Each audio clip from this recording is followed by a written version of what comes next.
Today's sponsor is Loot Crate. For less than $20 a month, Loot Crate gives the geek in you a special treat every month. Loot Crate is a subscription box service with $40 worth of geek, gamer, and pop culture gear, collectibles, apparel, comics, etc. delivered to your mailbox every month. This month, they're celebrating all the monsters you can fit in your pocket and the ones you need some crazy circle drawing skills to bring to the mortal realm. This month's crate features an exclusive collectible they've told us is the most important object in pretty much the whole universe. Plus, awesome items from Blizzard, Kid Robot, and more. You have until the 19th at 9 p.m. Pacific to subscribe and receive that month's crate, and when the cutoff happens, that's it. It's over. So go to lootcrate.com/KFGames and enter code KFGames to save $3 on your new subscription today.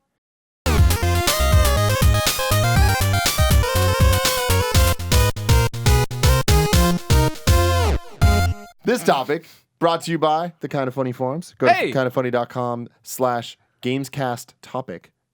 Submit your topic for the show, and it'll get read, just like Metro Shade did. What are your thoughts? Shade. Nope. We're starting with Dwarven Darkness. Dwarven Darkness. I recently bought the original Kingdom Hearts, having rented it as a kid and enjoyed the limited playtime I had. As much as I love the idea and setting, the controls completely ruin it for me. Why is hack and slash combat menu based? Why not map those actions to the triggers and have the right stick control the camera? All ranting aside, what games have you tried your hardest to love, but they just won't let you? Well, that's a design. Those are design decisions of the time. Yeah, and You that's sound just like a like young the Metal man. Gear conversation. Yeah, right he now. sounds like woman. Nick Scarpino on the plane. How do I do this? Why can't I do this? Well, we didn't know how to do that yet, Nick. Yeah. When this game came out in 1998, nobody knew what the fuck we were talking about. Tank controls were just That's how you were. That's how you controlled games. Yeah. Yeah. I mean, I've talked about it a lot, and I actually did a panel with GameSpot at PAX just a couple weeks ago called "Your Favorite Game Sucks," which was about games that are beloved that we just hate. And so Assassin's Creed is the example for me. There's like no series in this world I want to love more than Assassin's Creed. And I just fucking hate it. Like I just hate it. I hate it. I can't get over it. So I won't belabor that because we've talked about it so much, and you can watch that video. It's pretty fun. It's more comedic than serious, but Brian Altano was on it talking about Arkham Knight, and Anthony Carboni was on it talking about Final Fantasy VII, and Chris Waters talked about Metal Gear Solid 4. That is my example, Assassin's Creed. Yeah. I've said it before, I think, on this. Like, I wish I cared about Final Fantasy. I wish I could get into Final Fantasies. I've tried so hard. It's just that, like, every time I jump in and I try to play one, the setting doesn't click for me, the characters don't click for me, and then I just don't care, and I'm not going to invest 100 hours into it. Which ones have you played? I've tried with 7. I tried with 10. I tried with 13. There's probably a few I've missed. I'd be interested to see what you thought of 4 or 6. Just because those, especially 6, I think the setting would more click with you. Okay. It's like magic meets like technology. It's medieval, but not really. Okay. Like steampunkish. Okay. 4 is medieval, but the characters are awesome in 4. Yeah. I'd be interested to see what you thought of those. And then, of course, MOBAs. No. I wish You I want could to get into MOBAs? No, I've tried playing wanna Infinite understand Crisis. why. Hey, they put my favorite fucking universe into this genre. I don't know. It worked really well with MMOs and DC Universe Online. Maybe it'll work. Turn on this MOBA, try to play. Oh, this is fucking awful. How does anybody like? Yeah, talk to Mitch. He's like, oh, I played 15 hours of Dota and hated every one, and then I got it. I'm like, no fucking way. No, thank you. I'd rather play 15 hours of something I love than do that. You know what I mean? Like, Yeah. I don't want to get into MOBAs, but I wish I did, so I could understand and be like into it. Yeah. Vein of the culture that people care so much about.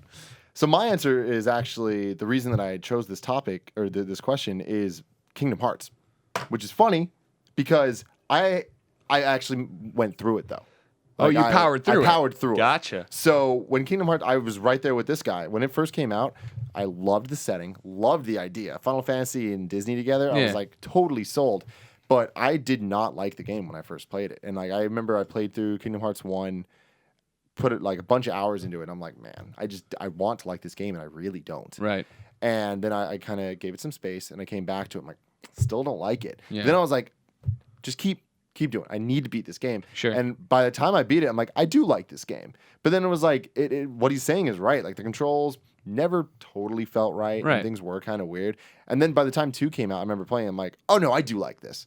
2 totally kind of upped it, made it control a little bit better, felt more fluid. The camera felt right. The platforming wasn't like horrible like it was in the first one. And I was like, oh, this is actually enjoyable. But I'm really interested to see Kingdom Hearts 3 and how it modernizes the gameplay. And I think it will in a lot of ways. But Kingdom Hearts was that game for me that I was just like, fuck, I want to love this. This is made for me. And it's not clicking, but I powered through and it did click. There's a bunch of other games that like a bunch of other games that I would think that I would love, and I play them. I'm just like, Yeah. whatever. I feel like a lot of Nintendo games are actually that way for me. You know what? Ones I remember, and these came out at the same time. And this is PS2 versions. Well, obviously for the one, but Hitman, whatever Hitman was on PS2 that I'm thinking of, I think it might have just been Hitman. I was like, this sounds great, and I played. I'm like, oh, this isn't what I wanted. And then Shadow of the Colossus.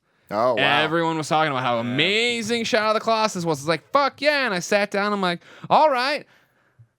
Oh no, I'm gonna power. Oh no, still. Yeah, I couldn't No. handle. I actually couldn't. I played Shadow of the Colossus for like a few hours. I'm like, nope. Yeah. Wow, really? And it was the same thing when it came to PS3. I was like, well, clearly I missed something. Now I'm getting this re-release with trophies and sat down. I was like, nope, I just don't. Yeah, it's just can't not for- do it's this. just not Can't for do me. this. I will throw in real quick before we move to the you guys are next crazy. question that I mean I understand why people like it. Yeah, it's totally one of those games I respect and understand, and it's just not my Yeah, thing. it's not for me either. But I will say that a lot of people ask like why I like side scrollers so much and just old games, and I'm like because these games feel great still. You know? Before things got too complicated, this is the 3D. way games controlled, and they still control the same way. Rogue Legacy controls exactly the way Mega Man controls or Castlevania controls. The speeds in the in-game systems and all those kinds of things are different, but that's why I love those kinds of games. They are timeless. That is the way games. The way Mario 1 controls is perfect, and Mario 1 is a perfect game, really. You know, it's a fucking masterclass on how to make a game, and it will always be that way, and it will always age that way. Yeah. And you cannot say the same about a lot of 3D games. You can't. It's just not gonna happen. So that's a good example of why I really prefer, and not prefer, but I really love those kinds of games. It's just because that they'll always be good. That's why the NES is my favorite console of all time, because before things got too heinous and complicated, that's the way we controlled games with a D-pad and 2 buttons, and they're all, you know, the NES has duds, but like all of the games that were great in 1990 are still great. And you can't say that about the games that came out in 1998, 2000. The games that were great in 2000 are not great. Great point. Yeah. All right. Second one. Now, Metro Shade. It is your time to shine. Metro Shade. What are your thoughts on fan bases of certain games? I recently finished the Dragon Age series and was really captivated by the tone. I poked around online and found huge dedicated fan base communities to the games, but not just the games, characters, romances, etc., especially around Tumblr. Have you guys ever been a part of a fan base like that? And if so, which ones and to what extent? This actually brings me up a point I meant to make in Colin's, where he was like, "I don't think," and I'll butcher, but I think the Witcher community is huge too. And I, you know what you're talking about, Metal Gear, but I think that's the whole thing. Is like I think you have to move these rocks every so often. You find these people, like this community. I don't mean these people in a bad way. This community of people that are so into something that you can't even fathom, right? Like the closest I got is DC Comics. You know what I mean? But even that, there's people who know way more about DC Comics than I do. And like a great example recently was Metal Gear. And like I'm always talking about Metal Gear. I love Metal Gear. I'm so into Metal Gear, right? And then I played it, and I'm playing I'm doing Let's Plays based on my first playthrough of this game. So I'm getting caught and all this stuff. And these fans are eating me alive. And on Reddit, they're just like, and it's like, oh yeah. Like I creep on this Reddit every so often, but I've never posted. But you have people on here who are like nonstop posting fan theories and this and images and fan art. And it's like, I consider myself a hardcore Metal Gear fan, but then there's these people who are legendary. They're on such a different. They're S rank plus Metal Gear fans. You know what I mean? And so that's the weird thing, and like what you're talking about with authenticity, right? Of like, at some point you have to figure out what that means and check it, because there's always going to be a bigger fan than you. You know what I mean? Even Mega Man, right? Like there's bigger Mega Man fans than Colin that have tattoos all over their body and are #1 in the world. And watch Colin do these fucking awesome Let's Plays of Mega Man. They're like, this guy sucks at Mega Man. He doesn't know that. And it's like, Yeah. can't we all just like something? Different Does it have strokes, to be man. like this? But it does. We do get in these dick measuring contests all the time. Of That's like, a great point. I'm a bigger fan than you. Yeah, although I will say I think passion is shown in different ways. Yep. I would stand that I don't know that there's necessarily anyone that loves Mega Man more than me. But I'm not saying that I love Mega Man more than anyone else. I'm saying that Exactly. like we're a group of people that just love. I don't think there's someone that's like, I fucking love Mega Man more than you. And I'm like, I don't know about that. Yeah. I think we all just really love Mega Man. What if Mega Man walked in right now? And he's like, I love me more than me. You're like, what, Mega Man? He blows his own brains And then he just says, no, this goes back. I never was a member of any of these communities really. I appreciate and respect them, as we were talking about. I have a great respect for fandom in the sense that people get really dedicated into these things. They want to write fan fiction or whatever, do fan art. I think that's I'm not talented enough to do fan art. I used to try to draw Mega Man, it just didn't work out very well. But I've never gotten so deep into something that I was like writing serious fan fiction, or like just I was on a forum that was dedicated just to Mega Man, and I would just post about Mega Man. Like I don't know if I love anything that much. but it's more to the extent of like that's just not how I choose to spend my time. So it's not really, I don't really judge people for doing that. I think that's great if that's the way you want to spend your time. So but I will say to the point about Witcher and Metal Gear and all these kinds of things, and a group like that exists for almost anything. And that's the coolest thing is like literally the biggest game, the smallest game. Like for me, one that I was super into back in the day was the Amplitude community. I would like check those like the forum every day, and it was just talking about a music game. Where the fuck is Amplitude? It's goddamn coming. That's it's a good coming. point. December 311. Okay. I used to post on their bulletin boards all the time. Yeah. To the point where I saw them at Berkeley in 2004 at Greek Theater. Show sucked. And because they have sound ordinances there, you can like just sit in the pit and like talk. I saw it with David Clayman. Yeah. And we were just sitting in the pit like talking to each other. And I'm like, this is insane. Like this isn't nearly loud enough. Was it all and acoustic? Like, no, it wasn't acoustic. It was just like I was like, I want it to be so loud I can't hear myself fucking think. That's the way I like my rock shows, and I think that's the way rock fans like their rock shows. But because it's in Berkeley and all this kind of stuff, they have to like keep it low, and I'm like, this is insane. Fucking Berkeley. And but they also close with a specific song. I'm like, why are you closing with the song? And I posted on the forums. I'm like, they had like show reviews. I'm like, the show is fine, but I was like, the set list was kind of weak. Like, why do you close with Freak Out, which is this song like they usually open with? And Nick Hexum, the singer, wrote. He's like, hey Colin, I thought you being a big fan would be delighted that we put a song like Freak Out at the end of the set list. Whatever. I was like, oh. And my friends like still bringing that up is like I got yelled at by like the singer at 311 on their own forum. That's awesome. So that's probably the only place where I used to post. What was his reasoning? Why put Freak Out at the end? I don't know. He didn't say. It was just it was weird. I just thought it was weird. Did you call yourself a big fan in the post? I think he just assumed based on my post count or whatever. I don't remember what was there anymore. Yeah. But so that was that. I mean, so I guess I have loved things that much where I got into it. But I usually I gotta be honest. Like my take on this is I often feel intimidated. By getting involved. Oh yeah, totally. Involved. Are you kidding me? Yeah, 1,000%. No Maybe matter I how. would be if I wasn't so intimidated. Whenever you say anything, you love any. I mean, like a great example was DC Universe Online. Like, I fucking love this game. I've put in 600 hours. I'd make videos about it and talk about it, and people are like 600 hours. You don't know anything. Fucking look at your DPS gear and how you're fucking playing. I'm like, I just really like this game. What are you talking about? Like, you know what I mean? Like, people take it as a challenge, and it's again that authenticity kind of angle of like. I say this all the time, and I guess I still do to a way, right? Like, obviously, I love Metal Gear Solid 5, and I love DC Universe Online, and I, in a way, wish, that, like, I could have a life that I played one game, that I was the DC Universe Online expert, but, like, our jobs aren't that. We need to play a little bit of everything and and you get around, and so a lot of people give you leeway with that, of like, all right, well, he's out of practice because he's played a million other games leading up to this, but still, it's like, you're gonna get slammed by someone because someone takes offense to the fact of me saying, I love DC Universe Online. Like, you don't fucking I'm the same shit with me and Smash Bros. Oh, right. I love Smash Bros. I'm so passionate. I don't think that there's many people that have poured as much thought into Smash Bros. As I do. And I'm not talking about like pro level and all that stuff. I'm talking about just like normal fans of video games. Like, I really like that game. Not that good at it. Never claimed to be. You know, and You're it's one good. of those. No, I'm very, very okay when you're talking about normal people. You know, and that's always the thing, right? Remember when you're back home with your friends and like your normal communities, and you're like, man, Greg is the best NCAA football player we've. And I go to college and just get dismantled, like just like toyed with. And you're like, oh my god. Well, that's what happened. I mean, we talked about it before, but with Street Fighter, like I think I'm actually a pretty good Street Fighter player, but like. The first time I encountered people that were like really, really good at Street Fighter and would like just put me down and like. I was like, all right, like I guess I'm not that good at this. I mean, I still think I can hold my own against most people that play the game casually. But when you really meet people that are really into it, it's just different echelons. It doesn't mean you love a game more though. Yeah. Oh, I know. But it definitely is that like the competition with everything. Like you were talking about 311 for me, Q and 5, and like Tone Deaf. Their website. Like I'm to a this bigger day, Tone Deaf fan than you are. You are definitely, but to this day, I'm an active member of those communities, and that's like the only forum that I'm like besides art that I like actually talk and am on. And but besides that, like. There is so many communities that I've been a part of without actually posting, without me actually being a member.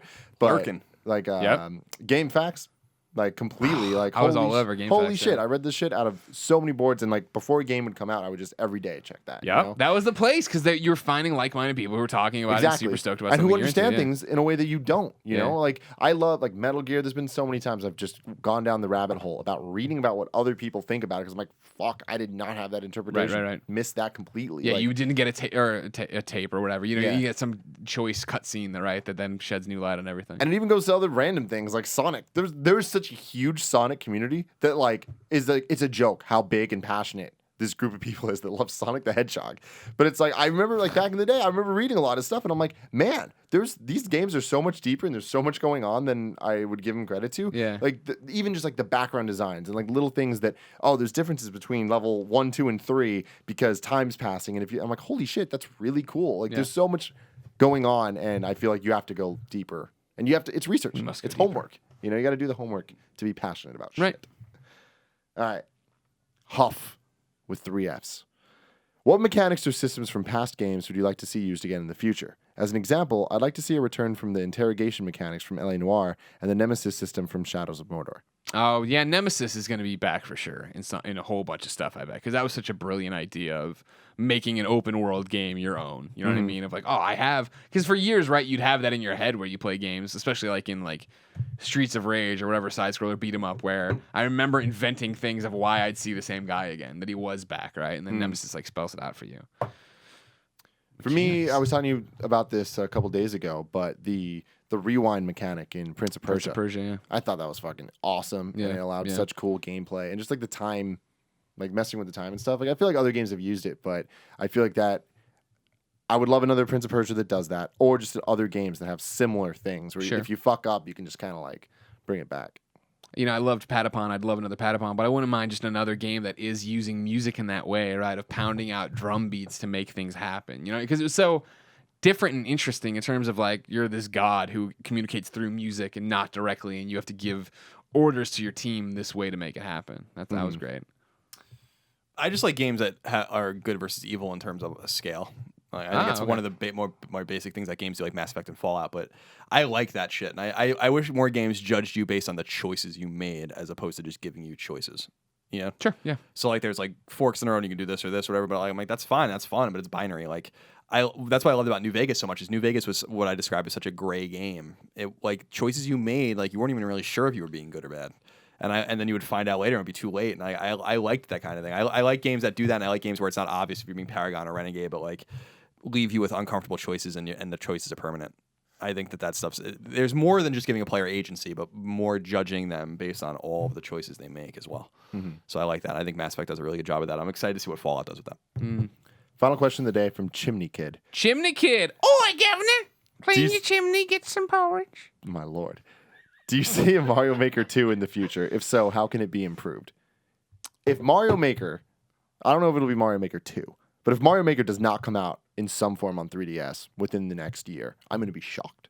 Yeah, that's a good point. Completely shocked. I think it's going to sell really well, and I think they're going to look at it going towards NX of like, this is a no-brainer. Like, we had a system that didn't have the install base we wanted, but if we can make another Mario Maker, which is weird that they already I remember when it was originally Mario Maker, and now it's Super Mario Maker, because it would have been so easy to make Super Mario Maker on the next one. But whatever, I digress. Yeah, you'll see another one for sure. I doubt it'll be 2. I bet they'll do something funny with the name. More of like a platform thing or something. I hope that this one does well enough that they apply it to other games, but I also think that other games might be a little too complicated. And Mario is the perfect thing that everybody gets Mario. Everyone understands how it works. And like having the gamepad and stuff, it makes sense. Sure. You know? But like a Zelda Maker...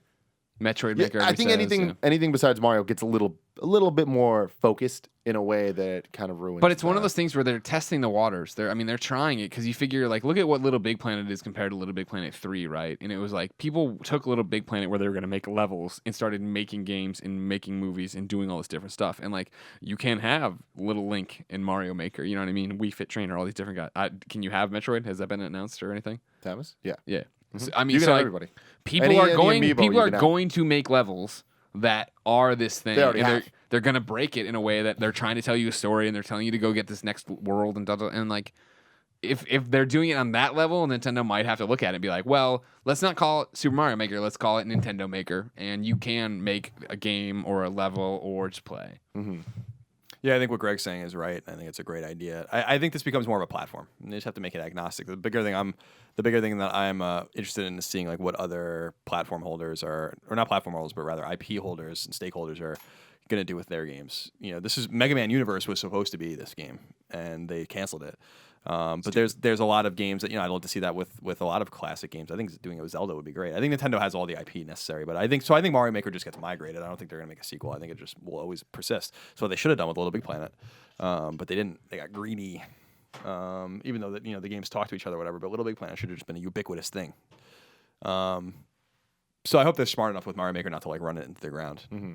I'm so excited for that game to come out. Yeah, And it's see gonna be what great. people do. I saw Lucas Thomas, who we used to work with at IGN, recreated Bubble Man's level for Mega Man 2 in Mario Maker. That's awesome. Like screen for screen. It's awesome. And I was like, this is really cool. Where's And he you play as working? Mega Man. Mhm. That's cool. Where's he working? Is he still doing I freelance think stuff? he for IGN? does Nintendo Force, that magazine. Yeah. This topic brought to you by DraftKings. Put your fantasy skills to the test starting Sunday at DraftKings.com, America's favorite one-week fantasy football site where you could kick the season off by winning $2 million.